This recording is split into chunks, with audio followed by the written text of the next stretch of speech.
नमस्कार दर्शक बिन, आज हमारे साथ बने हुए हैं स्वाधीन मधेश जन अभियान का राष्ट्रीय संयोजक कैलाश महतो जी। और कैलाश महतो जी को सबसे पहले अपने कार्यक्रम में स्वागत करना चाहूँगा। और सबसे पहले मैं कैलाश महतो जी का स्वागत करना चाहता हूँ। धन्यवाद, नमस्ते। और कैलाश महतो जी, इससे पहले भी आपका अंतर्वार्ता ले चुका हूँ, तो पर फिलहाल छोटा सा अपना परिचय दें। मैं कैलाश महतो, घर मेरा महोत्तरी सुनमा, और मैं अभी स्वाधीन मधेश जन अभियान का राष्ट्रीय संयोजक हूँ। और वैसे ही स्वाधीन मधेश जन अभियान का राष्ट्रीय संयोजक होने के नाते ये स्वाधीन जन अभियान राष्ट्रीय संयोजक का उद्देश्य छोटकरी में कर दीजिए। स्वाधीन मधेश जन अभियान का राजनीतिक उद्देश्य, इसका मूल उद्देश्य है स्वतंत्र होना, आजाद होना, आजादी पाना। लेकिन जिस आजादी को लोग देश तोड़ने का आजादी कहते हैं, उस आजादी से हमारा आंदोलन पृथक है, हमारा आजादी पृथक है। स्वाधीन मधेश जन अभियान का अवधारणा है कि हमें आजादी हर हाल में चाहिए, लेकिन देश से अलग नहीं, देश के भीतर में, नेपाल के राजनीतिक सीमा के भीतर में ही मधेशियों को हर आजादी मिले। आर्थिक आजादी, राजनीतिक आजादी, सामाजिक आजादी, अवसर की आजादी, शिक्षा की आजादी, ये सारी आजादी देश के भीतर मिले, यही हमारा मूल मुद्दा है। और वैसे जब आप आजादी की बात करते हैं, इंटरनल आजादी, आंतरिक आजादी का, तो इसमें हम आपसे जानना चाहते हैं कि जो आपका मेन मुद्दा है, आर्थिक आजादी और सामाजिक आजादी और राजनीतिक आजादी, और इस सब बिंदुओं पर मद्देनजर रखते हुए समग्र में देखा जाए तो हम एक कह सकते हैं कि ये जनता का पूर्ण अधिकार, कि इसमें दूसरा कुछ है, माने कि जो हमें जो भू आ रही है कि अलगाव का, ये भी हो सकता है कि देखिए, ऐसा होता है। सबसे पहले हमारा अवधारणा ये है कि हम देश से अलग होना ही नहीं चाहते, हम देश के अंदर ही आजाद होना चाहते हैं। जैसे आप एक घर बनाते हैं तो घर में हर रूम आजाद होता है, रूम के हर खिड़की आजाद होती है, घर गेट आजाद होता है।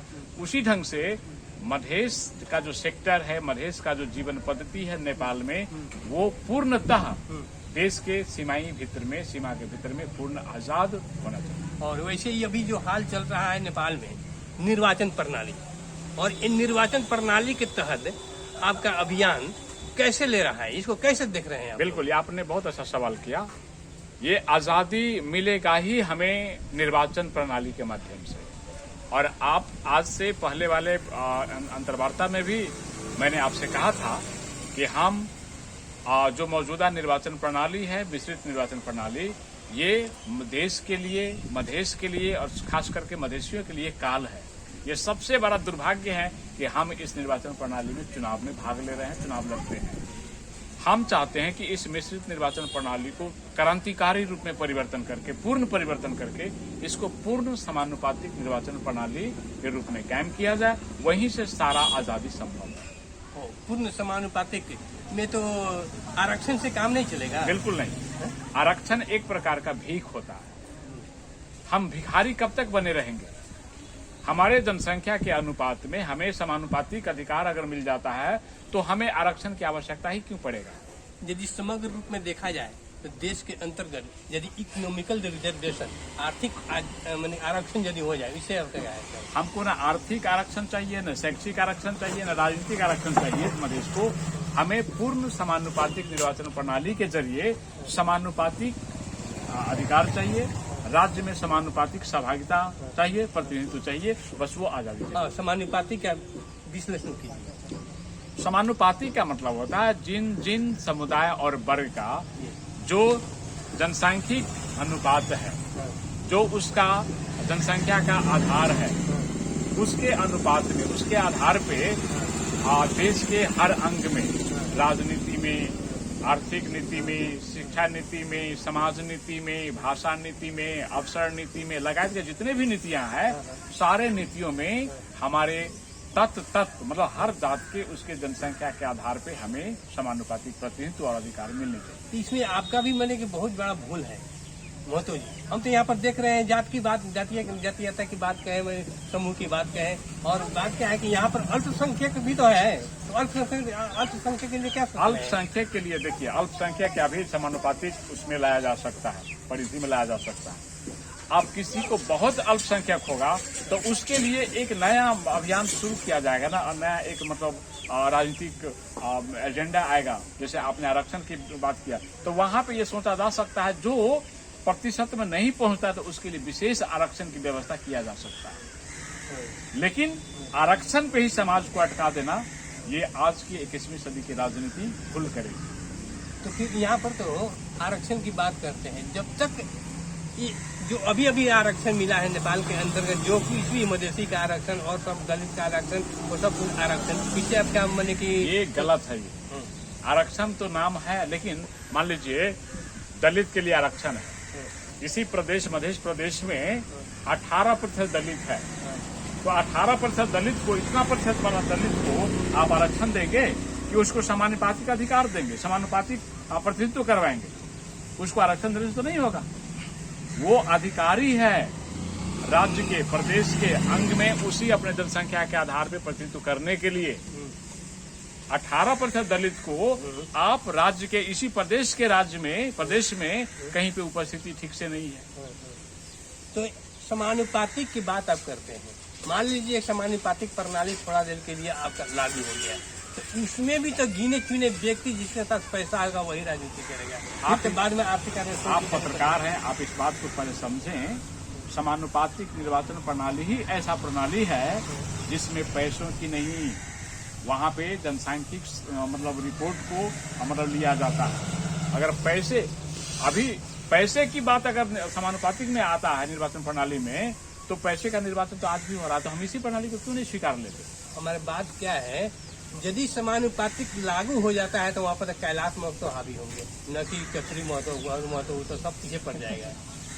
देखिए क्या होता है, आपका अगुआ है भाई, आप माने कि समूह का अगुआ है, आप जात का अगुआ है, तो आप पढ़े लिखे हैं, आप धनी मनी व्यक्ति है, तो आप गरीब के तो सबसे पहले तो नहीं होता। सबसे पहले आप ये दिमाग से निकाल दीजिए कि धनी मनी, हाँ अगुआ है, तो कोई भी समाज का, कोई भी समूह का नेतृत्व तो अगुए करता है ना।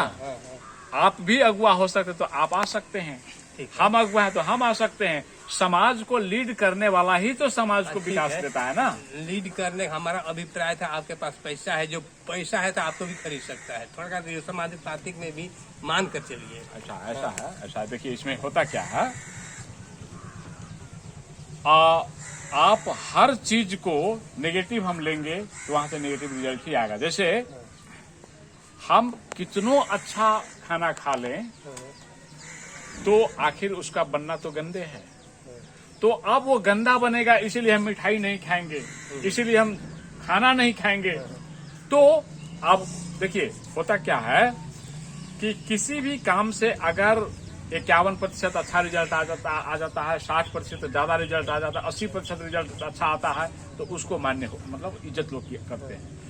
हर चीज 100 में 100% सही नहीं भी हो सकता है, उसमें मैक्सिमम चीज अच्छा होना चाहिए, ज्यादा अच्छाई होना चाहिए, उसको लोग स्वीकार करते हैं। लेकिन होता है ना, ट्रैक में लाने के लिए निगेटिव भी जरूरत होती है। बिल्कुल नेगेटिव, जब तक आलोचना नहीं होगा तो आपको सही रास्ता भी नहीं मिलेगा। नहीं है, होता है। तो आलोचनात्मक विकास होना चाहिए, आलोचनात्मक क्या कहते हैं राजनीति होना चाहिए। अच्छा बताइए, नेपाल के राजनीति में मधेसी का पहुंच कहाँ तक अभी हुआ है? नेपाल के राजनीति में अगर मधेसी का पहुंच सम्मानजनक रूप से हुआ होता तो आज जो हम अभियान चला रहे हैं, मधेसी दल असंतुष्टि व्यक्त कर रहे हैं, मधेसी जनता त्राही है, पूरे हैरान परेशान है, ये अवस्था ही नहीं आता।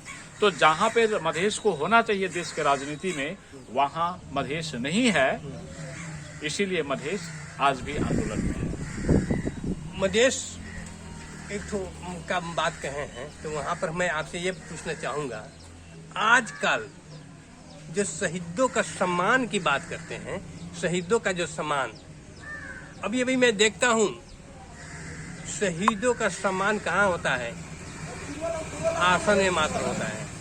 शहीदों के जो कारगर है, शहीदों के लिए जो मांग है वो अभी तक नहीं हुआ। अब लोग भजाना चाहते हैं शहीदों का फोटो टांग कर और शहीदों का जय जय कर 1 मिनट मौन धारण करके, और अभी जो चला हुआ है मैंने कि होड़ शहीदों के प्रति, इस संबंध में आप क्या कहना चाहते हैं? सबसे पहले शहीदों के प्रति होड़ भी नहीं चला है। शहीदों के प्रति जो एक व्यापारीकरण है, हाँ। इस व्यापारीकरण को हम भी विरोध करते हैं, हमारा संगठन विरोध करता है।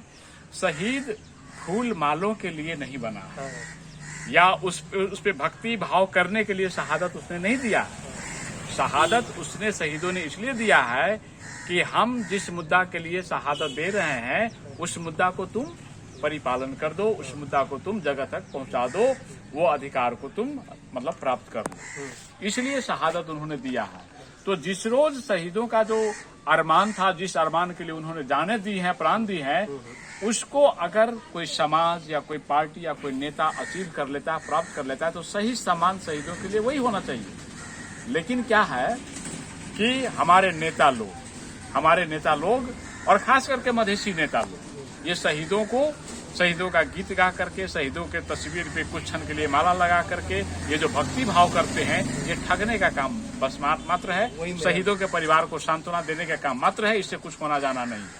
यही मेरा अभिप्राय था। ये कब तक चलेगा उन लोग का? ये तब तक चलेगा जब तक मधेश का राजनीति मजबूत नहीं हो जाए, और वो मधेश का राजनीति मजबूत होगा यही पूर्ण समानुपातिक निर्वाचन प्रणाली से, पूर्ण समानुपातिक प्रतिनिधित्व से। तब संसद में जब तक मधेश का सम्मानजनक उपस्थिति है, जनसांख्यिक आधार पर उसका उपस्थिति नहीं होगा, तब तक हम शहीद बनते रहेंगे, शहीद का भक्ति भाव करते रहेंगे। हम राजनीतिक निर्णय कुछ ले नहीं पाएंगे, हम संसदीय निर्णय कुछ दे नहीं पाएंगे, तो हम बस शहीद बनाते रहेंगे, शहीद का गीत गाते रहेंगे, यही चलता रहेगा। आप राजनीतिक शास्त्र के विद्यार्थी होने के नाते आपको हम बताने का कृपा करें कि अभी तक पूर्ण समानुपातिक के दृष्टिकोण से कौन कौन से देश मैंने कि आगे बढ़ा है? अभी देखिए, अब देश का पूरा नाम तो हम नहीं बता पाएंगे। जैसे अभी पूरे विश्व में देश अभी 76 देश ऐसा है जहां पे ये समानुपातिक निर्वाचन प्रणाली काम कर रहा है, और जिन 75 देशों में ये लागू है, उन सारे देशों में कम से कम 2 चीज नहीं है। भ्रष्टाचार नहीं है, महंगाई नहीं है। और जब महंगाई और भ्रष्टाचार नहीं है तो वहां जातीय द्वंद्व नहीं है, जातीय दादागिरी, गुंडागर्दी नहीं है, मतलब क्या कहते हैं, राजनीतिक अस्थिरता नहीं है। इसीलिए समानुपातिक निर्वाचन प्रणाली बहुत वन ऑफ द बेस्ट है। भारत के मामला में क्या कहना चाहेंगे? भारत दुनिया के सबसे बड़ा प्रजातंत्र कहलाता है, और वहाँ पर की जो व्यवस्था है पूर्ण समानुपातिक अभी तक लौट रहा है, लेकिन अभी तक हुआ नहीं है। इस संबंध में कुछ कहिए। सबसे पहले आप पत्रकार हैं, आपसे मैं गुजारिश करूंगा कि भारत को जो कुछ एक राजनीतिक रूप दिया गया है, रंग दिया गया है कि बहुत बड़ा लोकतांत्रिक देश, सबसे पहले वहां पे लोकतंत्र है ही नहीं। ठीक है, बिल्कुल नहीं है, मैं दावा करके कहूंगा। वो लोकतांत्रिक देश ही नहीं है, वो सांप्रदायिक देश है, वो धार्मिक देश है, वो मतलब हठवादिता का देश है नहीं, वो देश है। वहां पे लोकतंत्र में किसी समाज का हार नहीं होता है, लोकतंत्र में किसी पार्टी की हार नहीं होती, और खास करके लोकतंत्र में मतदाताओं की हार नहीं होती है। ये बताइए, मोदी जी, भारत की आपने बात की, मोदी जी ने 27% या 31 कितना प्रतिशत मत पाया है, पूरे 27% पूरे भारत में, और 27% मत ला करके वो 83% का शासक है। तो क्या ये लोकतंत्र है? लोकतंत्र में सेवक होता है, शासक नहीं होता है।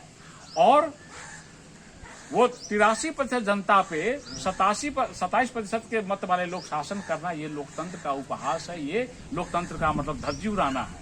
इसीलिए भारत में लोकतंत्र नहीं है। हाँ, वहां पे कुछ व्यक्ति तंत्र है, कुछ परिवार तंत्र है, कुछ मतलब क्या कहते हैं, हठ तंत्र है, ये तंत्र है। वहां पे लोकतंत्र कहाँ है? तो इसे कहते हैं मैंने कि आप कहते हैं 27% होकर 83% पर मैंने कि शासन करना, और शासन ये तो यहाँ तक प्रजातंत्र के नीति अनुसार उनका विजय हुई है, और विजय के अनुसार प्रजातंत्र के नीति अनुसार वो शासन कर रहे हैं। देखिए, आपने लोकतंत्र का बात कहा, लोकतंत्र में किसी समाज का, किसी समूह का, किसी व्यक्ति का हार नहीं होता। लोकतंत्र में हारने वाला भी जीतता है। जैसे मान लिया जाए हम 500 मत लाएं और आप 499 मत लाएं, तो अभी का जो ये सो कॉल्ड लोकतंत्र जो कहते हैं, इसमें क्या होता है, 500 मत, एक मत हम ज्यादा लाएं तो हम जीत गए, और आप एक मत कम लाए तो आप हार गए, तो उम्मीदवार भी हार गया, उसको मत देने वाले मतदाता भी हार गए। तो ये हारने का ये जो परिपाटी है लोकतंत्र में नहीं होता है। भले ही उम्मीदवार हार जाए, लेकिन 499 जो आपको मत दिया है वो मतदाता जीतता है, उसके साथ कोई बेईमानी नहीं होता है, कोई वहाँ पे विभेद नहीं होता है। सम्मान दिया जाता है, विपक्षी दल के रखा जाता है, विपक्ष में रखा जाता क्या है। आप देखते हैं कि वहाँ पे सम्मान है? क्या है? नेपाल में ही वो सम्मान है। उसके साथ दुर्भावना मतलब निर्माण किया जाता है, उसके साथ बदला लिया जाता है कि तुम हमको वोट नहीं दिया, तुमको हम जनदाता नहीं बनाने देंगे, मृत्यु दाता नहीं बनाने देंगे, तुमको बिजली घर में नहीं लगाने देंगे, और तुम पैसा इतना दो, तुम हमको वोट नहीं दिया। ये परेशानी है कि नहीं? हमारे कहने का मतलब क्या है कि इतने बड़े मैंने कि विश्व में अभी तक कुछ ही देशों में कुछ आपका जो नीति अनुसार है समानुपातिक चल रहा है, और यह सक्सेसफुल नहीं हो रहा है, सफलीभूत नहीं हो रहा है, तो कैसे संभव करते कि हमारे नेपाल में होगा?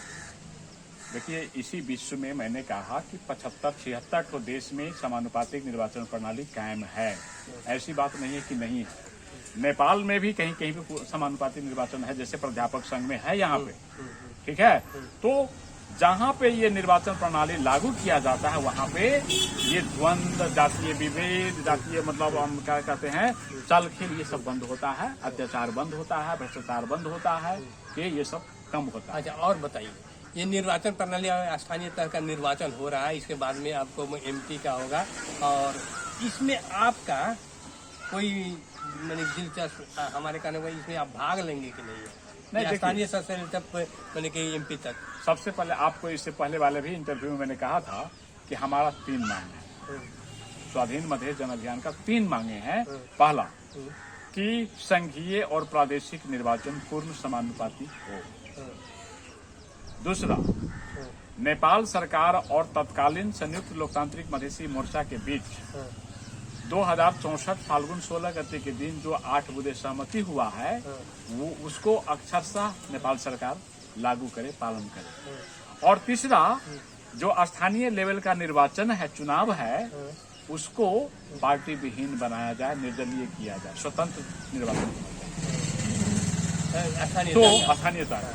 और ये जो 30 गते को जो टोका गया है, ये चुनाव होगा या नहीं होगा, ये तफसील की बात है, मगर ये जो स्थानीय लेवल का निर्वाचन जो 30 गते के साथ टोका गया है, ये निर्वाचन निष्पक्ष नहीं होगा, ये मतलब अच्छा निर्वाचन नहीं होगा, ये भ्रष्टाचार को नहीं रोक पाएगा, ये जातीयता को नहीं रोक पाएगा, ये गुंडागर्दी को नहीं रोक पाएगा, ये अनियमितता को नहीं रोक पाएगा, और यहाँ पे जातीय द्वंद्व, पारिवारिक टसल मतलब ये निर्माण होने वाला है, और इसमें आर्थिक चलखेल बहुत ज्यादा होने वाला है।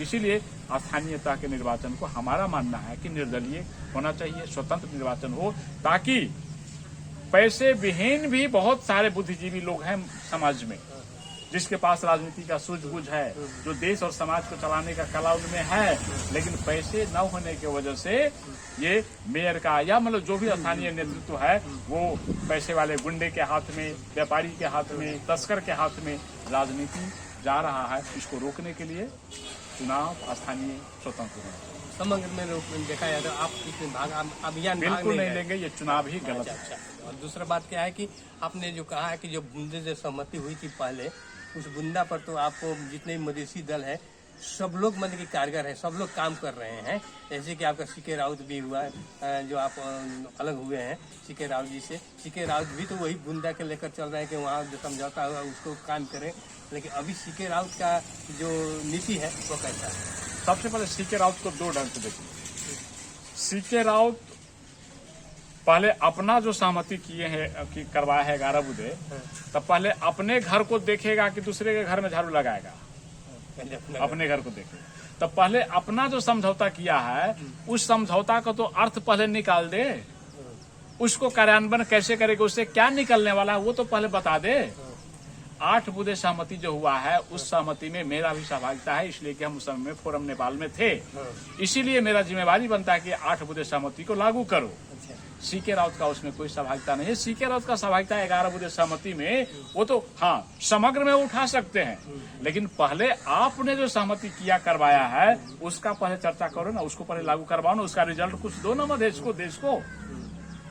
तो ये धोखा देने वाला काम, अपना शरीर गंदा है और दूसरे के शरीर को हम मतलब ये करते हैं, तो ये सीके राउत का धोखेबाजी है, धोखाधड़ी है। जो मैंने कि सरकार से जो अपना समझौता किया 11 बुंदे समझौता उन्होंने सीके राउत ने की, वह सीके राउत का जो समझौता है बुंदा है, मैं आपसे पूछना चाहूंगा कि हकीकत में देखा जाए वो कारगर सिद्ध हुआ कि नहीं? बिल्कुल सरकार नहीं मानेंगे देगी नहीं। सबसे पहले वो समझौता सहमति राजनीतिक सहमति ही नहीं है, वो आत्मसमर्पण है सीके राउत का। राजनीतिक सहमति होता तब ना उससे कोई निकास निकलता। ये 22 बुद्धे सहमति फोरम ने किया, वो राजनीतिक सहमति, उस पे अगर हम लड़े मैदान जंग में आ जाएं तो उससे कुछ निकास निकलेगा। तो ठीक है, तो आखिर क्या बात हुआ कि सरकार के सामने वो घुटना टेका सीके राउत? अब वो तो सीके राउत से ही पूछना पड़ेगा, वो हम नहीं बता आप उनका इंटरनल तो हद तक जानते हैं, इसलिए आपसे प्रश्न रखा है। इंटरनल देखिए, अब वो क्या है, केपी शर्मा ओली और उनके भैया के बीच में और सीके राउत के बीच में 3 आदमी के बीच में बात मात्र है। ये किस मुद्दा पे हुआ, क्यों हुआ, लेन देन पे हुआ या डर त्रास में हुआ, ये बात हम लोग नहीं जानते हैं, इसीलिए इसके बारे में हम कुछ नहीं बता पाएंगे। यहाँ तक उस वक्त का सीके राउत और आज का सीके राउत में जमीन आसमान का फर्क हम दिखते हैं। क्या है कि उस वक्त के जो सीके राउत आते थे, तो भाई सीके राउत आया है, सीके राउत है, चलो जितना जनता आए मतलब सम्मान पूर्वक उस लोगों को देखा जाता है। लेकिन अभी भी देख रहा हूँ मैं, तो थोड़ा सा उनका लोकप्रियता में बहुत मैंने थोड़ा नहीं, अब कितना हम मेरे नजर में तो वो खत्म व्यक्तित्व है, उसके पास कोई राजनीतिक एजेंडा नहीं। वो जो अभी जो बात कर रहे हैं कि जनमत पार्टी को वोट दो, हम 10 लाख नौकरी देंगे, मधेश स्वराज कायम करेंगे, जनता राज कायम करेंगे, तो ये राजनीतिक मुद्दे नहीं है, ये जन जीविका के मुद्दे हैं।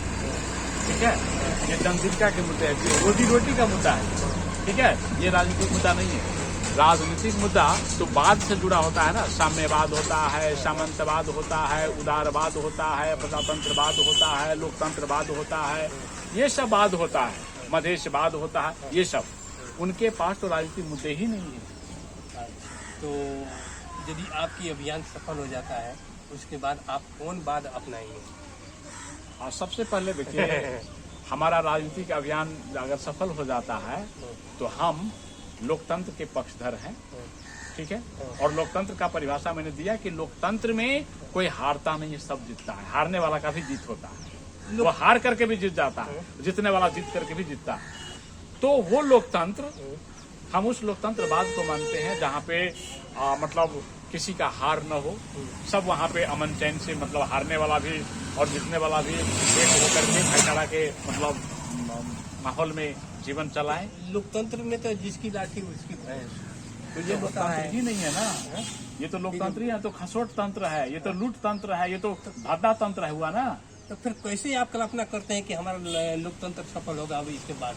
लोकतंत्र है ना दुनिया में, यूरोप है लोकतंत्र का एक मतलब आधार है ना, अमेरिका है ना, कुछ देश है ना, यूरोप सारा लोकतंत्र का है ना, एक पद्धति अपनाया हुआ है।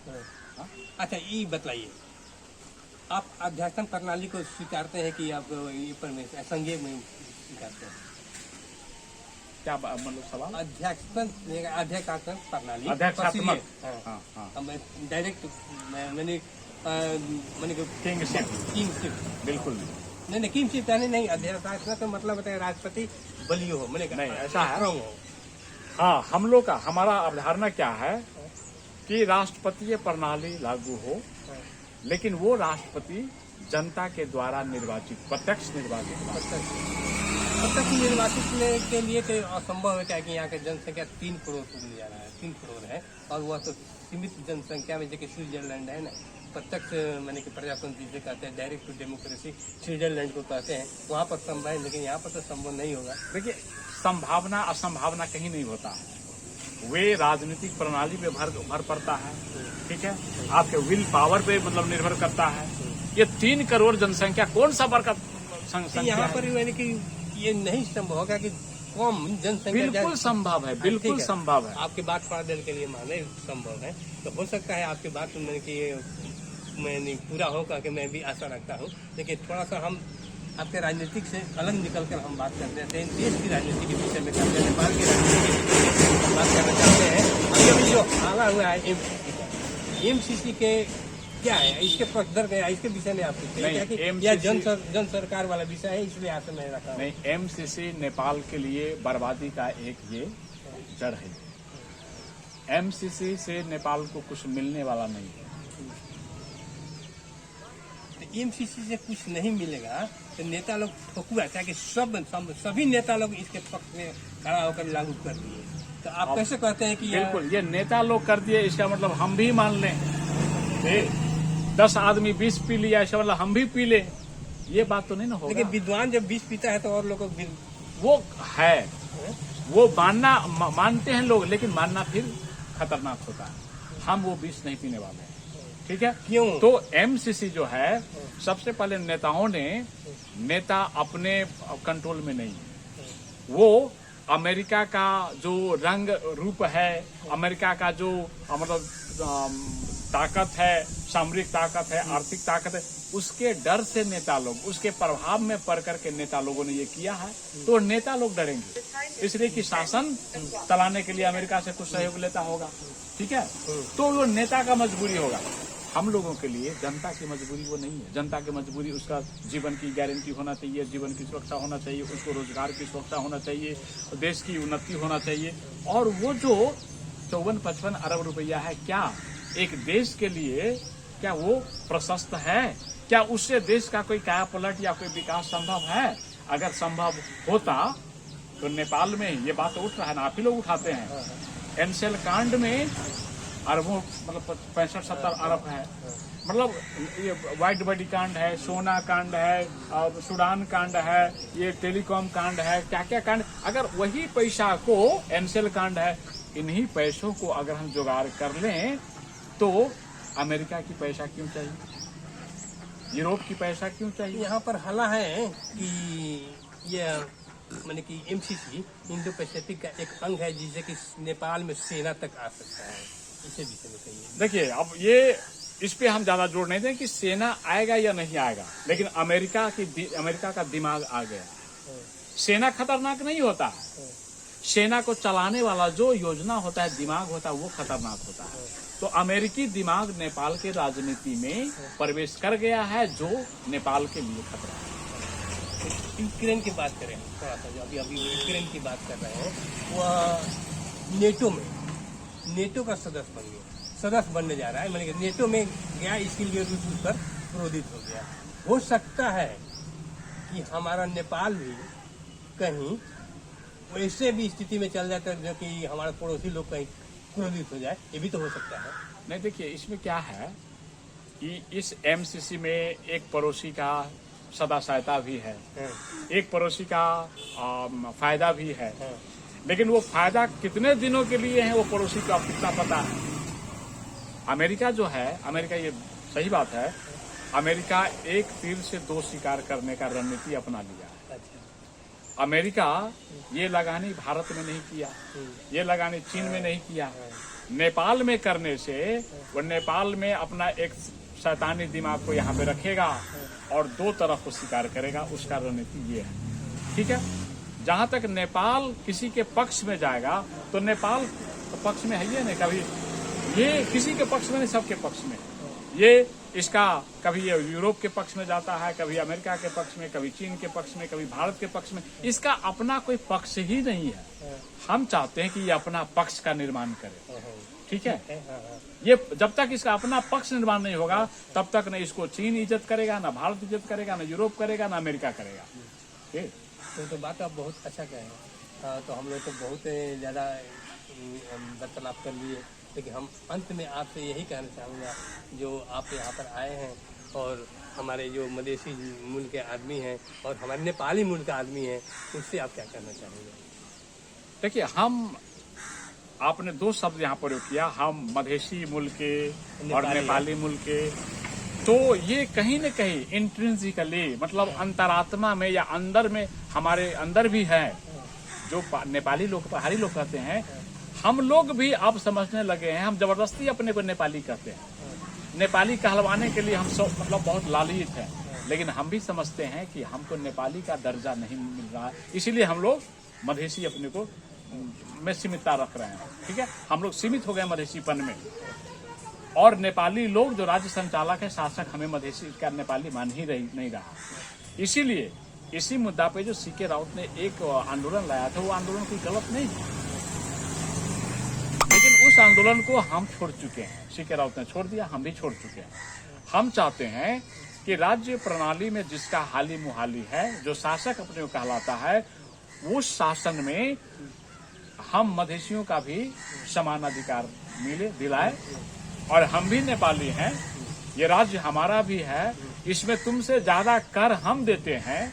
ये राज्य का लगभग 80% कर हमारा, हम मधेसियों का है, तो वो कर में हमारा भी सहभागिता होना चाहिए। राज्य प्रणाली में हमारा क्या कहते हैं, योगदान होना चाहिए। शासन प्रणाली में हमारा भी हक होना चाहिए। ये इस बात को राज्य समझे, शासक लोग समझे, और मधेश इसके लिए आवाज उठाए, आंदोलन का आगाज करे, शुरुआत करे। हम यही कहना चाहते हैं। और आने वाले जो निर्वाचन है ना, ये संघीय निर्वाचन, संघीय और प्रादेशिक निर्वाचन में मधेसियों को मिल करके आवाज देना पड़ेगा कि जब तक तुम संघीय और प्रादेशिक निर्वाचन को पूर्ण समानुपातिक प्रणाली में नहीं ले जाओगे, तब तक हम मधेसी लोग चुनाव में न भाग लेंगे, न मधेश में चुनाव होने देंगे। हम ये करना पड़ेगा, तभी हम संसद में अपने जनसंख्या के अनुसार उपस्थित हो पाएंगे और हम अपने अधिकार को स्थापित कर पाएंगे। इसके लिए मधेश को तैयारी करने के लिए हम अनुरोध करेंगे। धन्यवाद, आपने अपना बहुमूल्य समय दिए, इसके लिए मैं आपको धन्यवाद देता हूँ और आपको नमन करता हूँ, और बाद में भी आप हमसे जुड़े रहेंगे करके आशा रखता हूँ। धन्यवाद। आपका ये दूसरा अंतर्वार्ता हमसे आपने लिया, बहुत खुशी लगा, और आपके माध्यम से ये हमारा विचार पब्लिक में जाएगी। इस पर हम आपको भी धन्यवाद देना चाहते हैं।